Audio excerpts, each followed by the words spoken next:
Use bulk actions to manage tasks.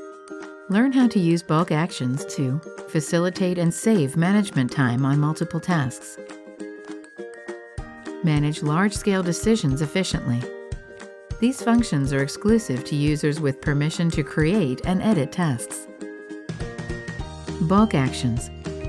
Manage multiple tasks in bulk by applying filters to narrow down your search. Then select the tasks.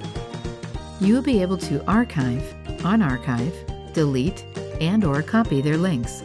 By clicking on the drop-down menu, you will also get more options, such as assign a PM or collaborator, add a specific deadline, change their status or priority. To deactivate the selection, press X. You can also select all filtered tasks in a single click. Bulk actions can be performed both in the Tasks section, My Tasks, and in the list of tasks within a specific project.